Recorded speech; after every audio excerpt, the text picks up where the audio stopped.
I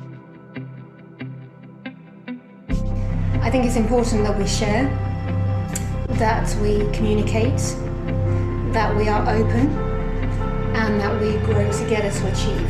Because we are the voice of what wellness is about, and it's up to us to spread the message.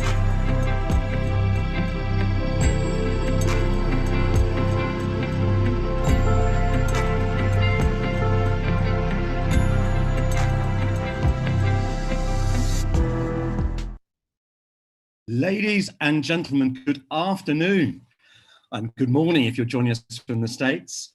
I'm really pleased to co-chair this session on behalf of the Professional Beauty Group.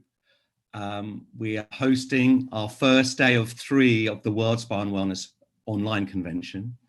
There's been a lot of noise out there, hasn't there, in the last month or 2 months with people saying all sorts of things, some of it good, some of it less good. And we've tried with our panel of speakers, we have over 70, to pull in those who are actually running spas or active involved in the business to share some genuine inspiration and hopefully very practical advice.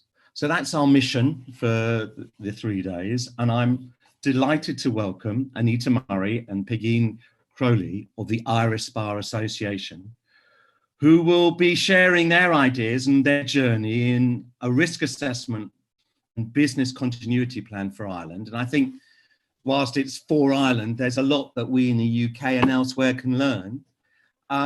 Before I ask Anita and Peigin to sort of tell us a little bit more about their businesses, I'd just like to go through a couple of housekeeping rules.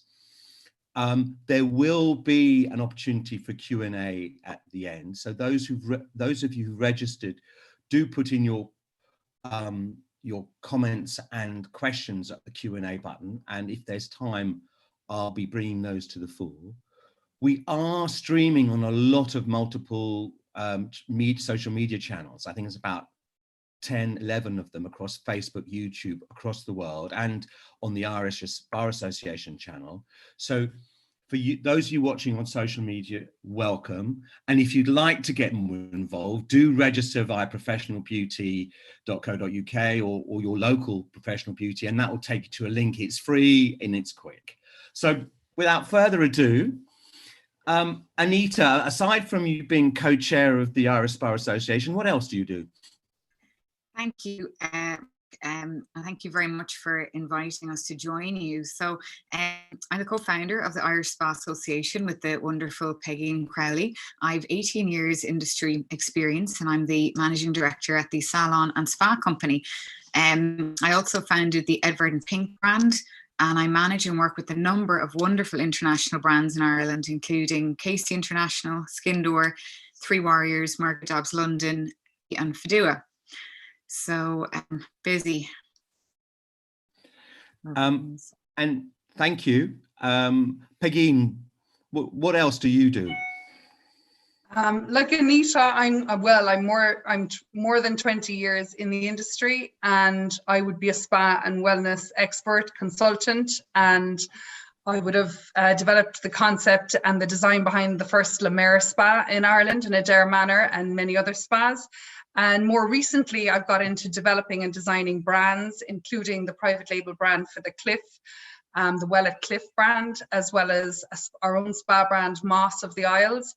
And more recently, a very luxurious hand and foot spa in Dublin called Mink has done their own private label brand as well. So busy on all fronts as well. I'm really looking forward to getting the sector back on its feet. No, and look, the ladies have got a presentation to go through, and I'm going to let them do that. But I'm going to start by asking, how did you get to doing this? And I'm going to don't take this, what gives the Irish Spa Association the right to do it? And how did you get to do it? Who wants to answer from that?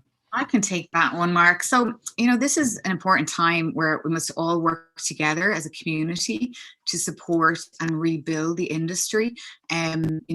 I'm in business myself. I employ over 30 people. So, you know, it's very much within our interests to really kind of step up and really try and reactivate our businesses. And, you know, we're very fortunate to work with so many industry leaders that are giving us insights into their own individual markets. Just this morning, Skindor shared their industry assets from Barcelona. And, you know, I think that's what it's all about. We all have to come together and we all have to step up and, you know, get the wheels back on the road. I think certainly in the UK and Ireland, some people are waiting for government, aren't they? And I think government, wherever they are, and if it's even if it's a fantastically managed government, they don't know enough about our sector, and probably our sector isn't seen as the most priority. So we, exactly, as an industry, have got to come ourselves. In fact, when we did go to government in terms of guidelines and reopening measures, we were told by the National Standards Authority that we were best off developing our own for approval as opposed to waiting for anyone making it a priority at government. So, and that really empowered us, and it started the conversation, and the community has been incredible, as Anita says, and the reach out and the sharing of information from the very beginning with ISPA sharing templates and building frameworks. And then from there, it's a matter of reading, listening to webinars, building up intellectual property around it and stacking it against the Irish government's guidelines. So it's robust. Good. Well, I think we should, Peigin, do you want to share the presentation? And I think let's dive straight in there. Perfect.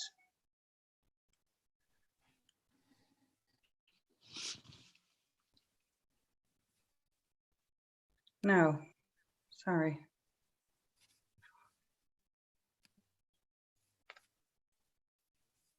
Will you share the one actually on that you have, Emma? I'm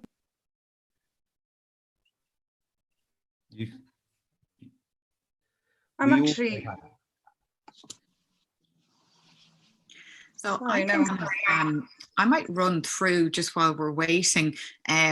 Basically the perspective from Ireland in terms of the reopening, and just a summary for how the picture looks in Ireland, because I think it's really interesting for all the international guests that are in the room. Everyone's very interested in what different countries are doing. So Ireland has basically been closed for business since March 24th. On Thursday, May 30th, our Taoiseach Leo Varadkar extended the lockdown for another 2 weeks to May 18th. But then he also revealed our 5-stage plan to exit it, similar to the UK this week. I think there's more information coming out there. But our sector is anticipated to reopen in phase 4, which is the 20th of July. And while we've every consideration for public health, we're optimistic that a much earlier date can be achieved. You know, we're working at the moment, looking at lobbying government, you know, and you know that's not enough. We need more. We do need the kind of a few examples of what we're requesting is the provision of financial support to enable us to source PPE and subvent the reconfiguration and the changes that might be needed within the business. And that's something for a lot of countries to think about, because you know this is not going to be we're all going to reopen our doors next week and it's business as normal. We need to think about the long game here, and you know what's this going to cost your business over the course of the next 18 months. We've also asked the revenue commissioners to introduce a moratorium on VAT, to direct the Department of Social Protection to have the rate of employers' PRSI contributions. We're also looking at the suspension of commercial mortgages, rents, rates to ensure liquidity for businesses, funded grants, and primarily in Ireland, the government are paying a COVID payment of €350 a week to employees, and we need an assurance that the government will continue to support that.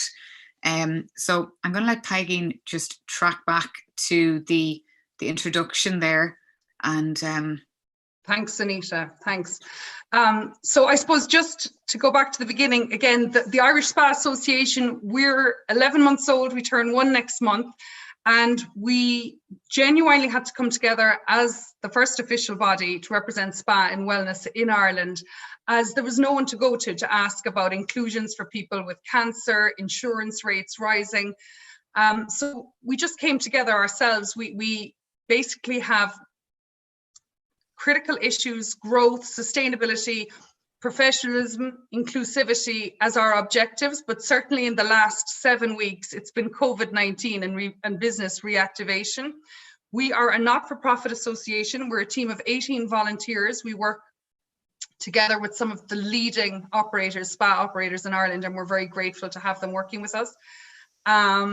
In terms of building educational resource, benchmarking, regulation, that is where our investment will go towards. We're very lucky that our membership is growing. It's doubled in the last 6 weeks, which has been wonderful. We're developing salon and international memberships alongside it.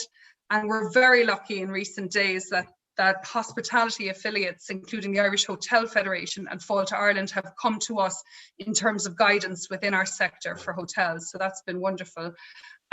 We started our journey, I suppose, was a moment of paralysis at the beginning where you just kind of think everything's shutting down, all contracts are closing, all spas are shutting down, and you kind of wonder what's going to happen next. And then we began by trying to ask the right questions. And very lucky for us, our friend and colleague Niamh O'Connell is the Vice President for Wellness and Guest Experience at the Rosewood Hotels in Hong Kong. And they had opened for a brief period between the 1st and the 15th of March. They'd had a reopening before the second wave came in. And it was just so interesting speaking to her about the insights and the appetite of guests and the capture rate from the hotel and what treatments they wanted. So she agreed to come on a call with us, and we were lucky enough to have over 100 people on that call. And really from that, from her insights and her understanding of where the market stood at that time, we were able to build up a business continuity workbook to focus on while spa managers and salon owners were off, in terms of viewing their businesses with perspective now, streamlining work process, menu engineering, working with suppliers and partners, understanding the flexibility there, and really focusing on cash flow and budget. She was very interesting in the ongoing communication with customers and in terms of the communication on reopening and hygiene and sanitation. And she was ahead of the game in terms of us understanding the new normal market, how the local repeat business will be so much more crucial. It'll be regional. People will be driving to the hotels and spas versus flying in. So it was a wonderful call. We caught up with her before we had our second call last week, and they reopened on Friday, just gone. And the system only went live for appointments 3 days in advance. And by the time we spoke to her on Thursday morning, it had been live for a day and she already had 30 bookings on her system. So she felt there was an increase in appetite since their last reopening, which was very positive. And it was mainly regular local clients as opposed to hotel guests. She was surprised because there was a stronger demand for massage, especially, and facials, whereas before people had tiptoed in having manicures and pedicures, whereas the second opening there was more confidence.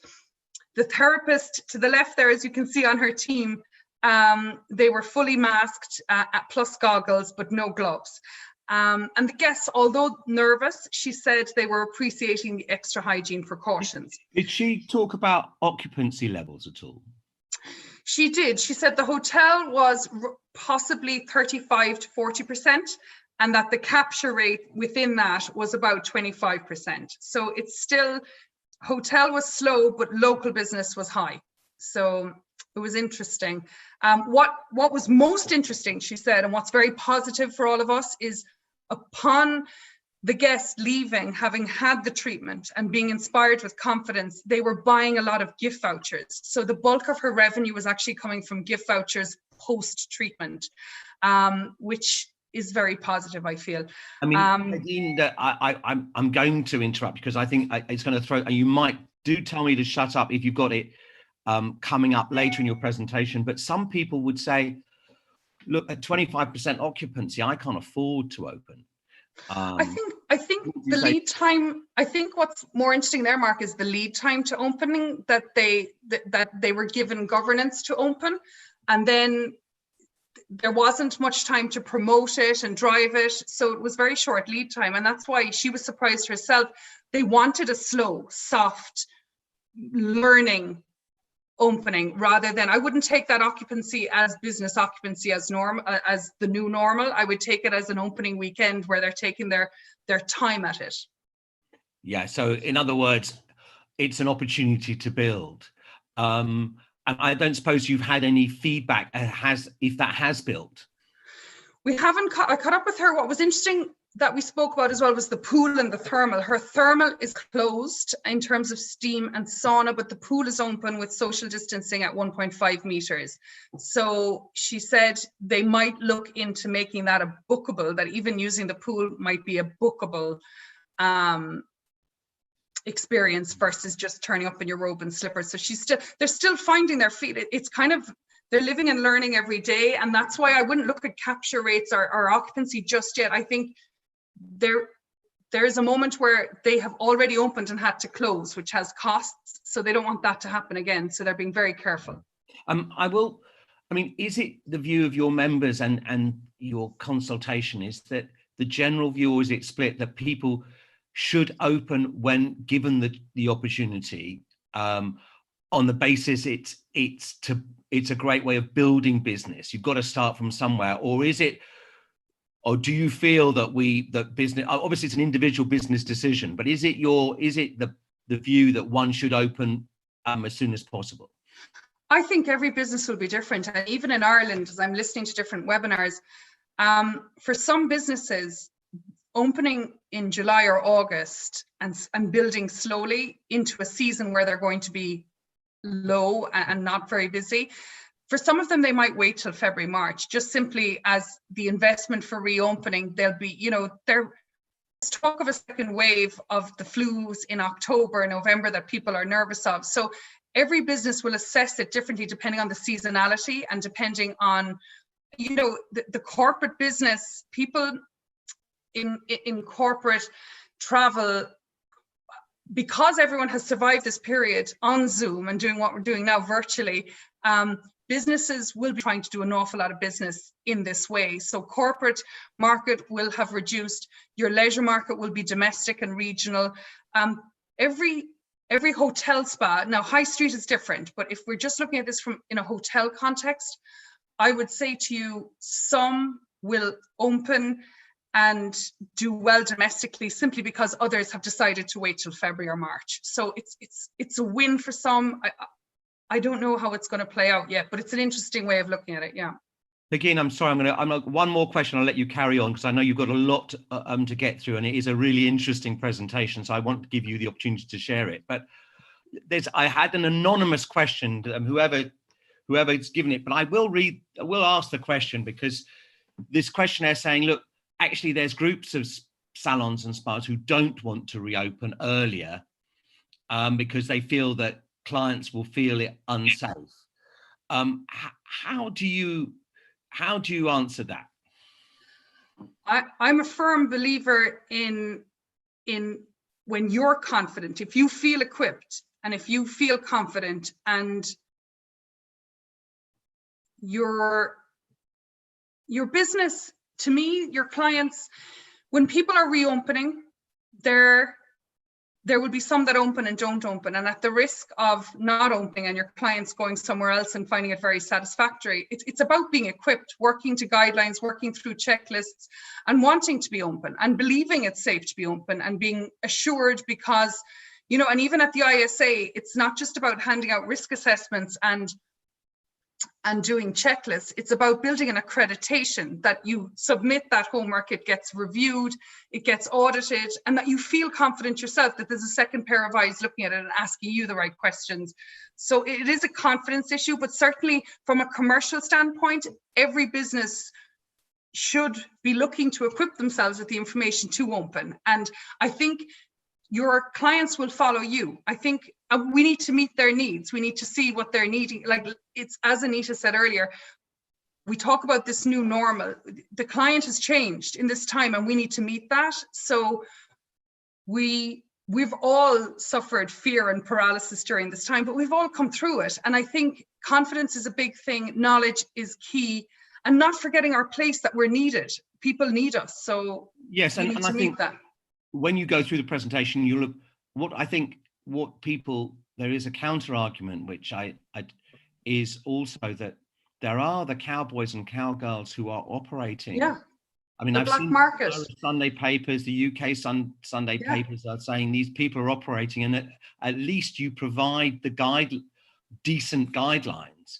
And But also we need to educate the end consumer that the black market is dangerous, that they're not equipped to administer, you know, Botox, microneedling, insurance.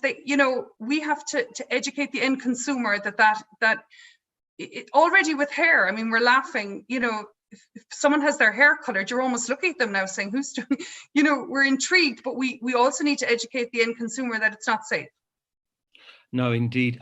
Carry on. It's a great presentation. Sorry.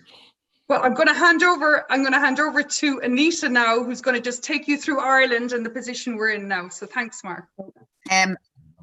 Just to add something onto that last point, I think we also have a part to play ourselves in increasing consumer confidence. And I think the black market was there long before COVID as well. So, you know, it's not a case that this is something new, but definitely we have all of a part to play in educating the client that, you know, look for what to look for, and, what spas are going to have accreditation and training and raise that level of awareness.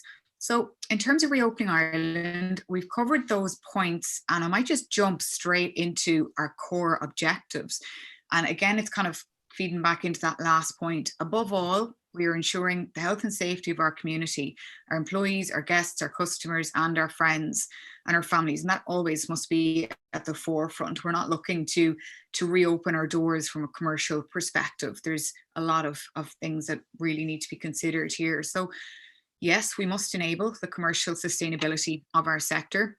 There's over 25,000 people directly employed across it, and securing those jobs, as well as the many additional considerations, such as, you know, the real ripple effect that will be felt right across tourism and hospitality if the spa, beauty and wellness sector is unsupported. Now more than ever, people are focused on living a healthy lifestyle, and our industry will play a vital role in the recovery process, not just for Irish people, but for people all over the world. And as the COVID crisis has reminded us, the health of those in our country cannot be taken for granted. So risk assessments, detailed risk assessments will be essential. We've prepared a framework for this. The agility of your company to quickly identify and respond to new risks is what's going to determine its livelihood, as well as that of your company as a whole. This global crisis has certainly brought that lesson to the forefront. And this is constantly changing and evolving, and as should your compliance programs. The kind of next thing then that we are covering is your checklists. These will be essential tools. We want them to be user friendly and identify the range of issues for businesses to consider in responding to the outbreak, and future proofing as well. So in terms of our resource partners then, we're very fortunate to have established, just on the next slide, we've just detailed, just to give people a little bit of an idea. I know you asked us, Mark, initially, where we're sort of drawing on, but we're very fortunate to have established a wonderful network of leading resource partners and experts in every individual area, so we can really lead with confidence. Companies like Garryany, Beautiful Jobs, Peninsula, they've just been so generous with their time and with their their resources, and it just is enabling the whole sector to get back on their feet. Do you have the next slide, Peigin? Is that moving? Yeah, so that's the resources there. So the HSE, NEFIT, these are all kind of Irish organisations, but as Peigin mentioned earlier, you have ISPA, ESPA, all these incredible authorities that are really just stepping up. The World Health Organization as well is really leading us with a lot of items. I just wanted to quickly show you a slide to introduce you to Dr. Patrick Tracy. So we're very fortunate to have a wonderful chief medical officer steering us, and particularly at a time where a lot of measures we're looking at need to be medical led, you know, and myself and Peggy are not going to be the expert in that area, but Dr. Tracy was awarded top aesthetic practitioner in the world, the My Face, My Body Global Awards in the US last year, among dozens of other accolades and awards he's been honored with. And this is giving our community huge comfort. And, you know, I think that it's something that could be looked at all over the world for anyone else tuning in, that, you know, to really kind of look for evidence-based principles. And if you can get support, like the support Dr. Patrick Tracy is lending us, I think that will go a long way.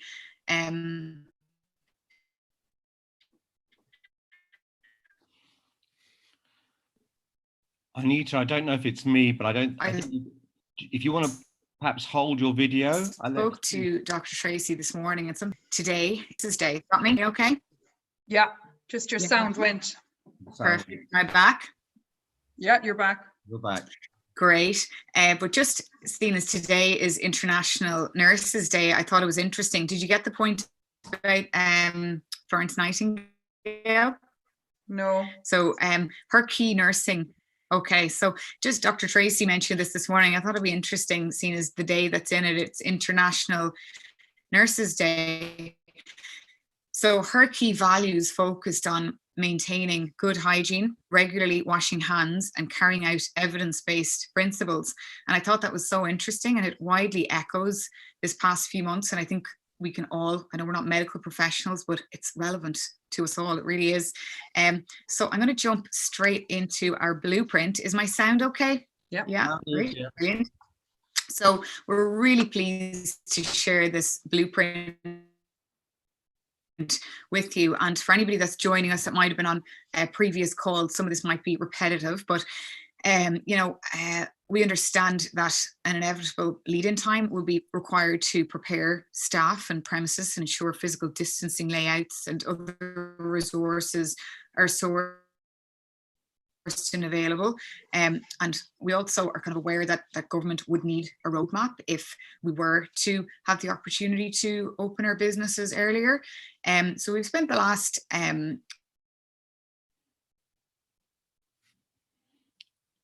6 weeks preparing a blueprint for business continuity. Anita, can I, sorry to cut in, why don't you temporarily take off your video? When we do return to work, we can do so on what we're doing now and what we're planning. Sure, okay. It might help the sound, not that we don't want to see you. Is that better? I think Yeah. so. Let's Thanks, try. Mark. I'll take that as a compliment. Carry on, Anita, sorry. Now we've lost her. Peigin, why don't you? I'll pick up for her. Yeah, absolutely. So what we've built is, I guess, beyond all the templates that have been floating around, we've had to stack this up against the Irish Does it sound guidelines. better? Yes. Can you hear me? Yes. Brilliant. So, No, Anita, it's still crackling. can you hear me?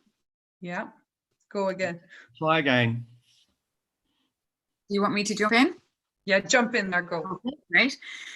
So the number one is the risk assessment, and you know, I'm sure there's nobody on here that you know is going to be a fan of red tape or any bureaucratic barriers that are going to strangle your business and your growth and productivity.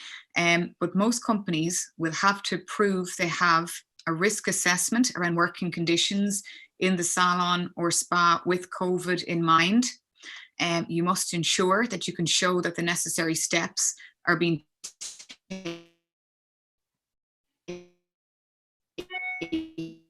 taken as far as reasonably practical.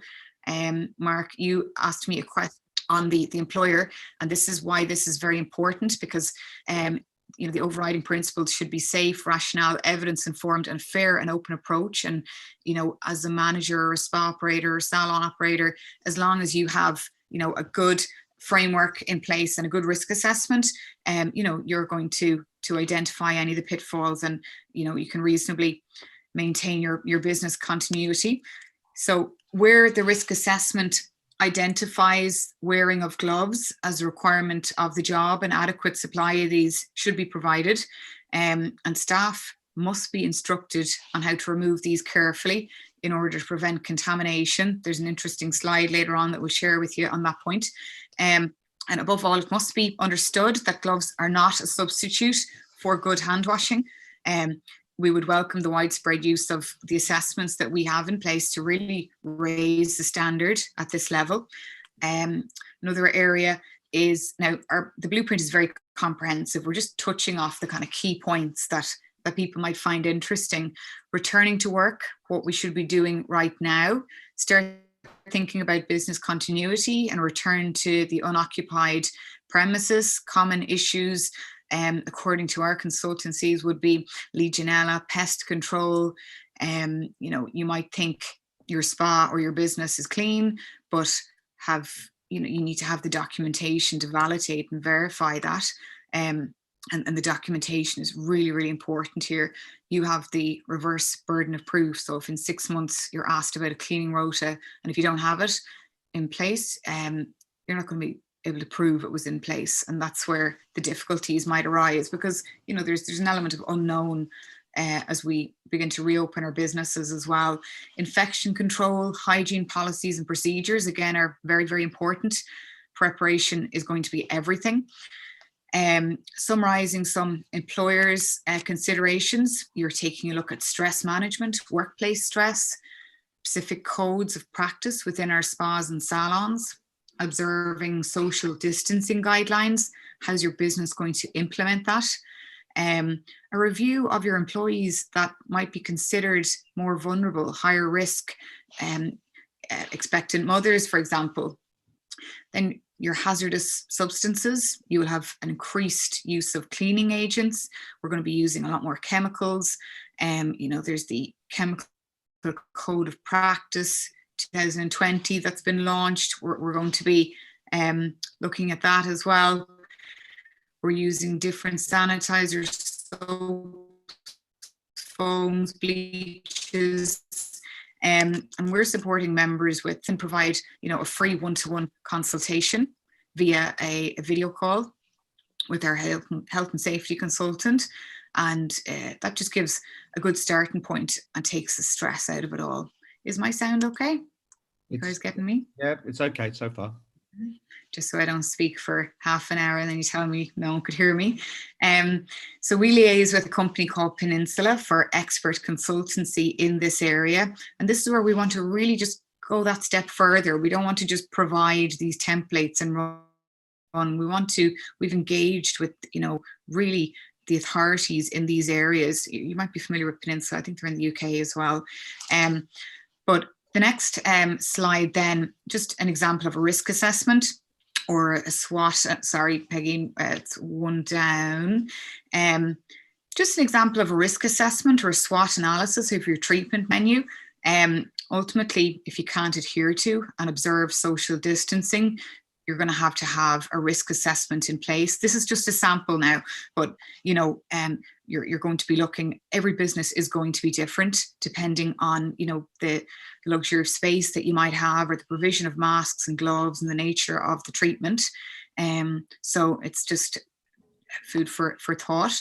The next slide then, the treatment menu. How is this going to look? And the first step is to complete that SWOT analysis and to identify the treatments that are going to be a little bit more difficult to begin with. And from there to promote and re-engineer your treatment menu, and also developing your low to medium risk treatments as you begin to reopen your doors. And we need to explore new revenue streams as well.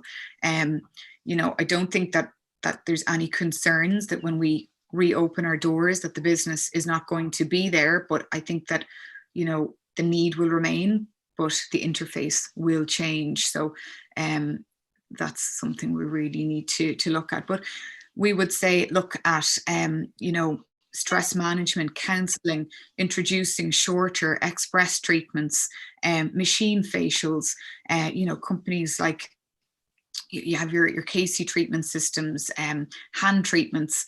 I think we can be really creative. The next slide then is insurance. And this is also important, and this is also changing all the time.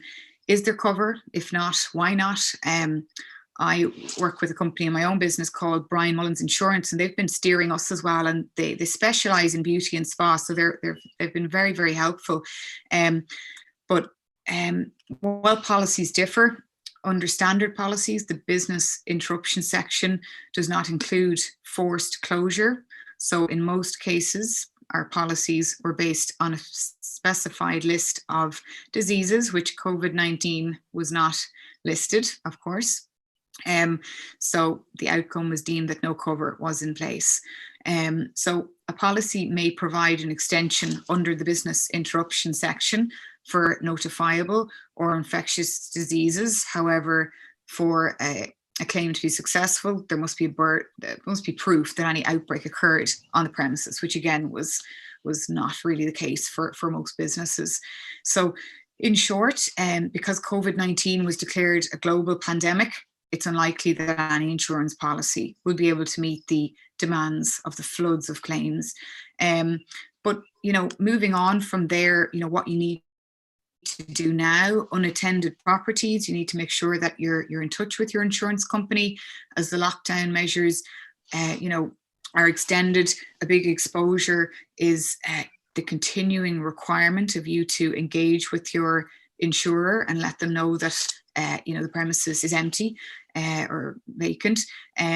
In most cases, the insurer will maintain the full policy, but providing that you're keeping your gas, water mains disconnected, the electricity has to be disconnected, you're supposed to check on your premises weekly. So make sure you're reaching out to your insurance companies and that you're doing all that's required of you.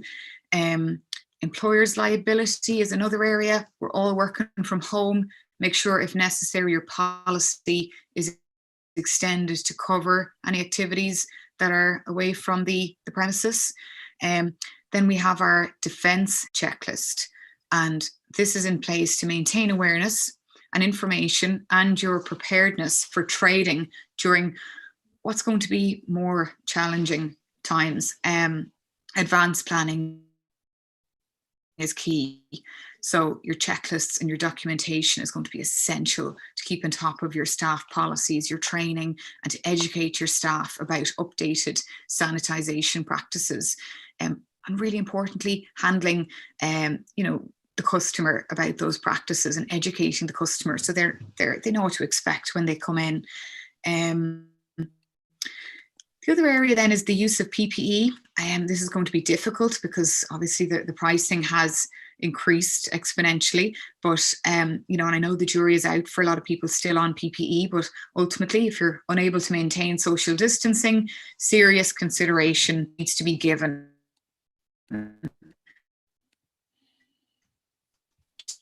to this area for business continuity and to satisfy staff and the customer.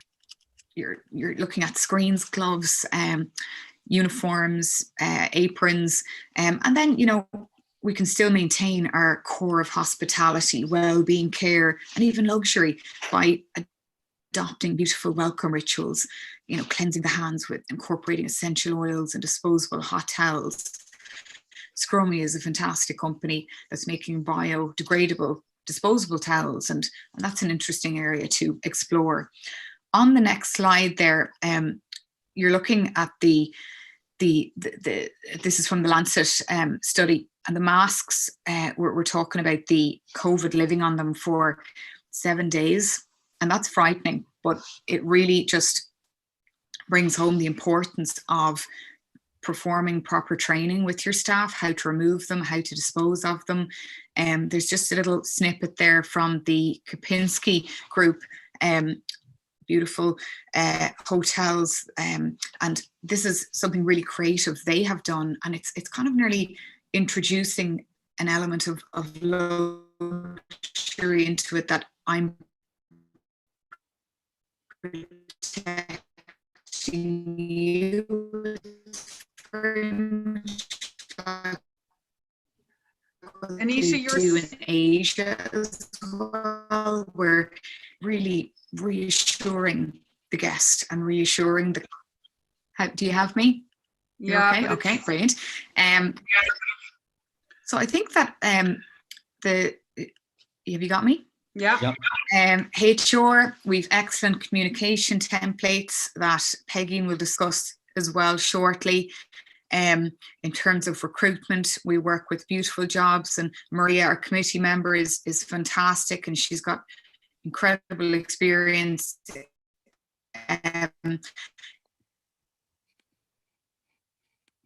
No, can't hear you, Anita. With guiding the businesses to, when you're bringing your staff. Jump into the next slide, Peigin, just if you have a better line, the hygiene and sanitation. So I'll just let Peigin jump in there. I'll jump in there. So I'll tell you now, once we started building resources, so what we hope to do is, along with the blueprint, is build up a library of resources so that who will supply the best disinfectant and so on, disposable couch covers. So when we first started our journey, there was one person who shone through like a beacon of light, and it was Mehmet from Garrieni. And he basically gave us countless hours on the phone working through autoclaves, sterilization methods, tools, so on. So we're very grateful to Garrieni for partnering with us on that. And certainly in terms of developing information and education around the difference between barbicide and sterilizing using an autoclave, all of that is so interesting, and we have to learn it. And as a resource, it will be stacked up on our library. In terms of Ecolab being a partner, they've been fantastic at building modules that are specific to spa, pool hygiene, different surfaces. As you saw on Anita's slide there, the virus lives for longer. So making sure we're cleaning the floor, cleaning the face cradle, that we've wipes, that we're not spending all day at it between treatments, that we have fast acting, quick sanitizing and disinfectant chemicals. And then you have to look at uniforms, linen, and performance of killing, and proof of the efficacy of the product against COVID-19. So Ecolab have been incredible, building guidelines, pool and spa. I'm racing through the slides now, sorry guys. In terms of communication, which is key, because the balance of all of this lies in our hospital grade sanitation, as well as communicating this to customers, but most importantly, letting them know we haven't changed. We are still here to mind you. We're not a hospital. We're not medical. In fact, we're the wellness response to what they've been through, which has been highly medical. So we really need to make our guests aware that there will be masks and gloves, but we really need to look at it through the lens of why people go to a spa in the first place, and go back to communicating the benefits of spa and how spa can be even more to them now in terms of even non-touch coaching, stress management. We can't start looking or feeling medical. We have to inspire confidence, and we have to find a balance in doing that. We must address the emotional and spiritual needs that don't get addressed in the medical community, and that this is the dialogue we must now go to for everyone's benefit. We've had huge support from Premier Software. Both Robert and Laura gave us countless hours on the phone. We were very lucky to have Michelle Ryan from Ashford Castle, who would be a leading award-winning spa manager in Ireland. And in terms of working on templates, we began with the hotel spa template, and Laura and Rob were excellent in helping us. Our objective was to help the client understand the new normal in the spa prior to arrival. Very much about the email going out in advance, which would include treatment confirmation, health questionnaire, COVID-19 declaration, your GDPR tick box, your treatment disclaimer, and a signature, but making that feel like a wonderful welcome note. And that's where Robert and Laura were absolutely excellent. Where they were also brilliant is in terms of the tech that Premier Software could adapt with contact tracing, understanding what guest had come into what treatment room, had what therapists, and sat in the relaxation room next to what guest. So that's amazing tech to have in a recovery situation where COVID has entered the building. The email looked very much like managing the communication reminders prior to an appointment, making the client aware of their responsibilities to protect themselves and others, having a detailed guide to using the spa and what precautions need to be taken by the therapist and client, your social distancing guidelines, appointment times, and managing capacity within your space is very important. Hotel guests being encouraged to arrive in their robe and slippers to reduce changing room. Restrictions to pool and thermal to be advised on that email as well. And changes, this is an important one, changes in policy to waive any cancellation fees. If the client believes they may have symptoms, the last thing we want to do is penalize people if they have a cough or a slight temperature and they think they're going to be charged €200. So we have to manage that as well. Links to electronic consultations and a request that the clients log in prior to arrival to declare. And even the timeline between that, is it 24 hours before, is it 3 days before? All of that is up for discussion at the moment, and very much about just advising guests to bring their own reading materials, just making them aware of how different it will be, but that we're doing everything to ensure their comfort and safety. Communication in Ireland, certainly the posters have been very bright and yellow, and I don't think any of us will choose the color yellow after this, but certainly where we want to work as an association is we want to build signage that is comforting, is educational, that is also beautiful and spa and wellness like. So we'll be building up some resource on that and maybe producing a card on arrival just to reiterate what's going on. There's wonderful videos going around as well. Kempinski have done a beautiful video of what it's like to arrive in a hotel, and we'd love that to develop into a spa as well. Back of house, obviously your training posters, reminders at sinks and so on. And really just looking at the road ahead, and we're very lucky that we have thought leaders such as Sue Harmsworth, who we joined a call about 2 weeks ago now. There was 630 people on the call, and I honestly can't tell you how inspiring the community and the warmth and Sue's presentation and positivity throughout it all. It was an excellent, excellent seminar. But just to summarize it, the key to success, as Sue felt, was the upcoming availability of cheap, fast COVID testing, being perhaps a prick test on the finger that could give us understanding of people immediately if they had it. Hospital grade cleaning, hygiene, sterilization of equipment and PPE.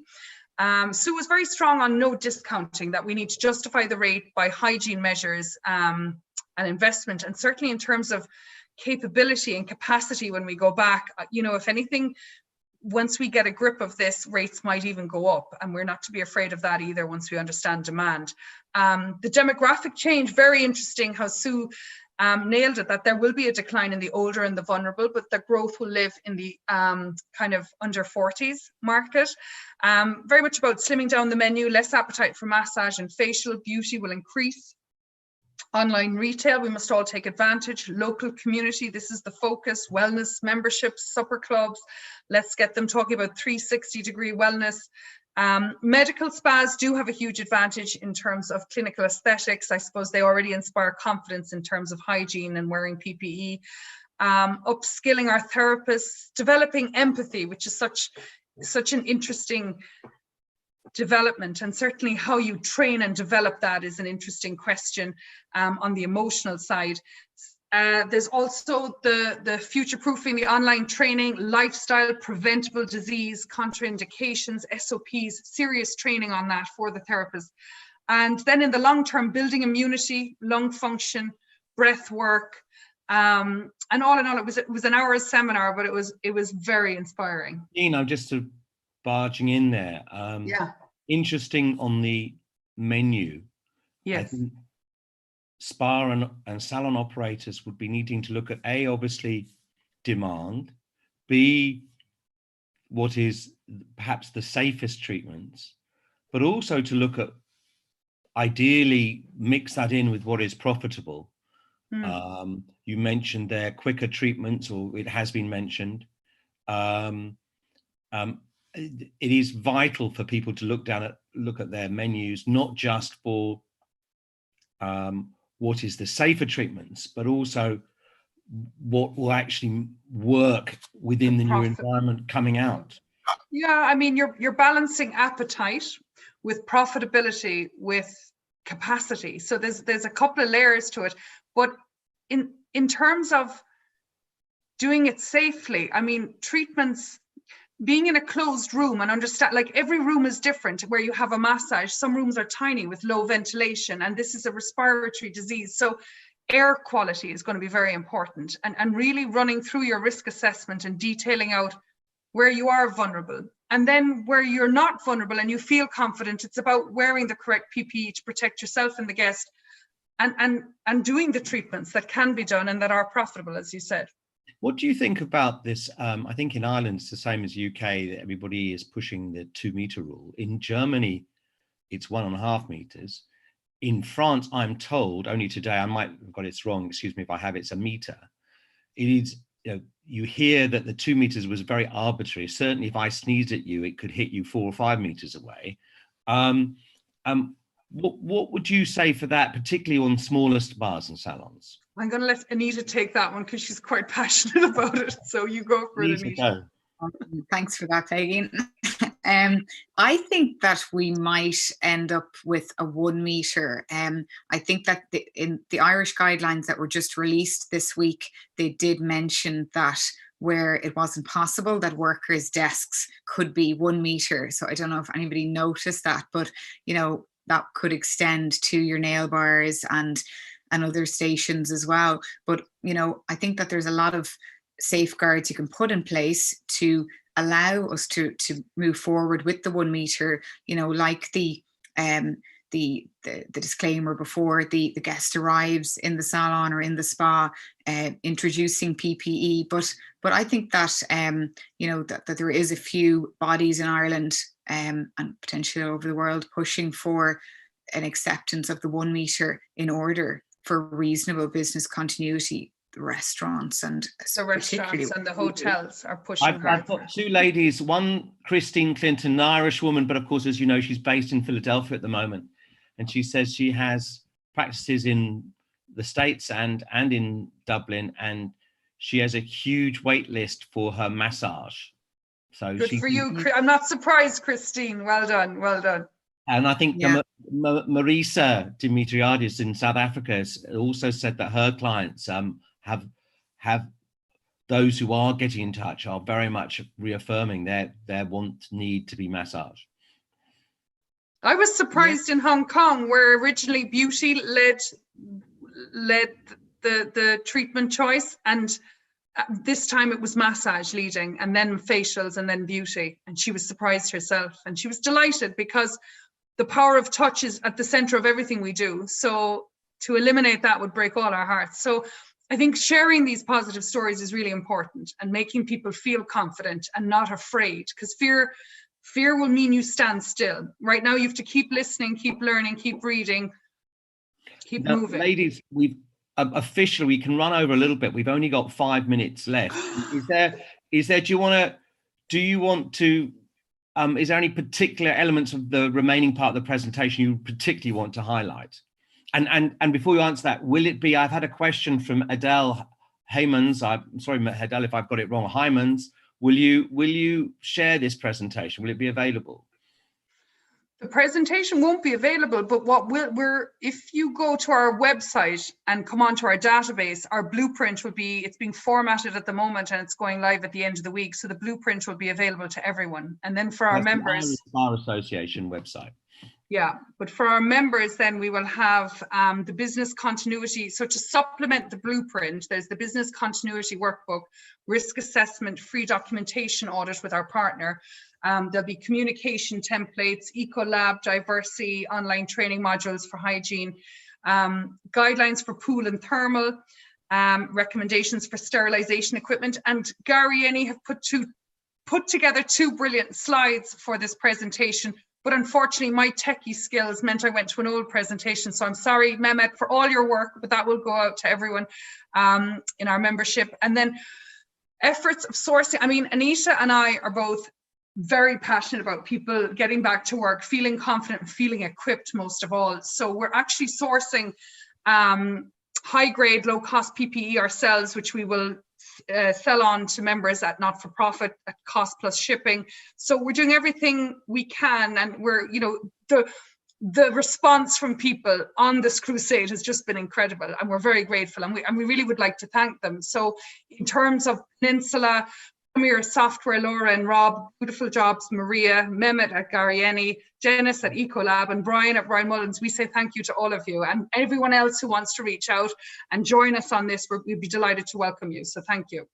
Okay, thank you very much for the presentation. Now, ladies, I mean, what do you feel? We've had some questions. Do you think it's safe to use a sauna or a hammam, or even a swimming pool in this environment? So I think that your biggest challenge there is social distancing, but the World Health Organization does have guidelines on the chlorination, and you know, it's not dissimilar to the existing viruses. So I think that the best reference point is probably the World Health Organization for that, in terms of the level of disinfection that's needed. And I would also say Sue Harmsworth was very interesting about it, going back to the olden days when she was at Grey Shot, where these were bookable treatments, and it would take you back to what Niamh O'Connell said in Hong Kong, with the pool being a bookable experience, that you book an hour in the pool and you arrive and you manage numbers that way. So it might be for individual use, and some say that actually the virus doesn't like saunas particularly. How it's responding in heat and humid air. No, we don't have the data. And to be honest, Mark, it's kind of something we're going to look to delving into in the next section. Right now, our heart and soul is behind getting people back to work in revenue generating treatments, and the pool and sauna piece, where we don't have a solid ground just yet, we're waiting. So fine. What do you see? We need to be in that space, because there's so many different, to verify the information, and I think everything should be medical led when it comes to these type of guidelines, because there is so much speculation. Sorry, Mark, I cut you off. No. Christine is saying that there's some data shared on the Global Wellness Institute, so there could be a source for people. What do you think about testing your staff? Should spas test their staff? And a second part of that question, how can, we haven't really touched on staff in team members in this presentation. How can you make them feel safe? Or two questions there in one regarding staff. I think that's a huge factor with your staff returning to work. There is a consideration around workplace wellness, and I would suggest to maybe look at looking at an employee assistance program in the workplace, so that you do have that resource available for them. In relation to testing in Ireland, for example, the level of transmission is low. It's suppressing all the time. I think by the time we open, the risk would be very low, but it certainly would be a consideration, if we did see a second wave, to mitigate the risk and to ensure that, we're in good shape to continue trading. But again, that's changing all the time. There's different tests coming out, and but I wouldn't be against it, but I don't think it'll be necessary in Ireland, where we're going to be when we open up initially. No, I see that. And aside from the obvious health, hygiene, safety, has this produced from you or the members any other ideas to boost the guest experience when we come back? Is there any other wow factors or anything else that we've thought about in this time that can somehow enhance the guest experience, as opposed to them feeling it's going to be like a hospital? I think the guests, I think we're badly missed. at this time. And I think when Sue Harmsworth speaks about therapist empathy, I don't think there's any wow factor here, Mark. I think it comes down to genuinely connecting with people again and being looked after in a safe environment. And I go back to the power of touch. Michelle Hammond has coined the phrase, the power, you can't replace it, and time with people. But I also think we'll pivot in some ways. There will be non-touch. There'll be a build-up of coming to the spa for stress management and nutritional and lung function and overall health and preventative health. So a lot, I look to Sue Harmsworth, a lot in her slide, it lives in there. But the wow factor for me is simply minding our guests, minding our customers, and showing them. I'm changing tack, what can we do more if one believes, I know not everybody does, that if one believes that the salon spa sector should open as soon as practically possible, how can we do more, do you think, in Ireland to get that point across as a profession, as an industry, to make representation better to government? How do you think we can do more, aside from the good work you're already doing? I think that, it's providing the risk assessments and making sure that they're comprehensive. In Ireland, for example, the biggest consideration is the obvious healthcare, the hospitals and the nursing homes. So, I'm sure that they're not thinking of us, but I think that we need to probably really provide the continuity plan and the confidence that, we're going to move forward and there's not going to be a risk to public health and so on. But it's really, I think that, I suppose this is unprecedented, and I mean there's a number of sectors, from the hospitality to our own, to everybody's anxious to get back to work and to get people back into their jobs. But I think Peigin, did you have anything you wanted to add to that point? I just would say, in terms of government, we fall between two stools, because we're not a hair salon, which is listed in the roadmap, and within hotels, our social distancing is different.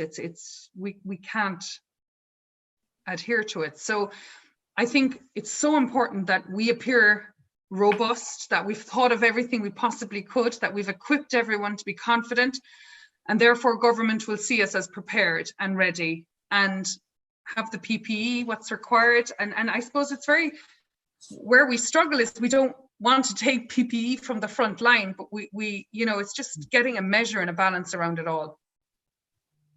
In terms of communicating with customers, i.e. the end client, what do you think spas and salons should be doing now, this moment? What's the feedback that you've had? What should we be doing now in our communication with clients? I think where possible to keep in touch with your clients, particularly your older clients that don't have the access to the social media and all these outlets that we have. I think that if you're not online, you need to get online.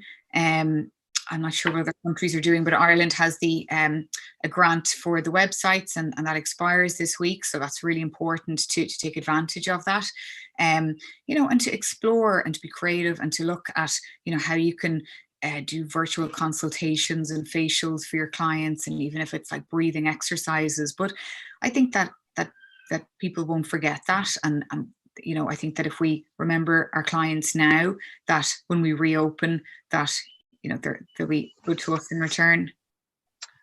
I also think you can reach out to your VIPs and your trusted, loyal clients and begin to survey them in the nicest way possible as to, even some places are building up waiting lists and getting an understanding for the type of treatments that there's appetite for, and just connecting and making it interactive. Since speaking with Niamh in the Rosewood, I'm following them on Instagram or whatever, and I'm seeing the interactivity and the Instagram lives and how people have grown in confidence. And, even Mark, myself, if you'd said to me 2 months ago, you're going to be doing this, I wouldn't have thought I had it in me. So it's amazing how people have changed, how they've pivoted, they've grown in confidence. Yes, we've all had moments where we're like literally paralyzed by this and thinking, what is the future? But the sense of community and the sense of support, and even being invited on here, Mark, thank you so much. It's just been incredible. So I think we just keep moving forward. We keep finding our way. Well, I have a couple of questions on the chat, and Bevan Moloney from Galway, who has an electrolysis clinic, and she says, look, we work closer than Anita. I'm prepared to use visors and high-grace masks. Do you think this is okay? It's probably a little unfair, but what's your take to that kind of a question? I think there's a number of factors. I think that you have to mitigate the risk as much as possible by completing very detailed consultation before the client comes in. You know, they'll have to complete a declaration, which would include those questions like, you know, that there's nobody in the household with COVID, and you're just kind of lowering the risk all the time. And when the customer arrives, you know, when you're working at that close proximity, you will have to wear PPE, but you know, you need to perform your own risk assessment as well, and look at the size of your treatment areas, and you know, the age of your client as well, that the clients that are a bit more risk adverse, and you know, make the decisions best placed on that.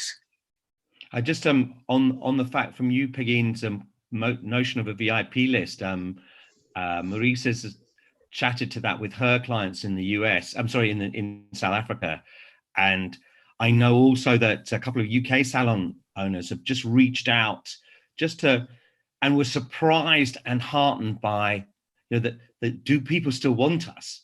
And actually, we're inundated with their clients. Not all, of course, but so many clients coming back and say, yes, we do. And when can I book? Can you remember me on the to be the first one? So I think it's morale boosting for all of us. It's morale boosting, but it's also a pulse check. It's really interesting because we don't know what they want and need as much as they know. So you know, ask them and touch base with them, the ones you trust. And you know, I've even seen people open up, you know, waiting lists on Instagram, on Facebook, and you know, we have to be brave as well. We have to be cautious. We have to be educated. We must use all the resources, all the checklists, but we must engage with our customers. No, exactly. I've got a note from Jean-Guy de Gabriac, who's our co-host with the World Wellness Weekend on this week, and he was saying that Dr. Mark Cohen, he has got scientific evidence to support the use of heat to treat COVID-19. So we can share that. It's on the chat in the panels there. That was on this morning. I heard it was brilliant. Yeah, well done. Peigin, Anita, we need to sort of bring this to a close. Do you have any final word, Anita? Do you have any, and then Peigin?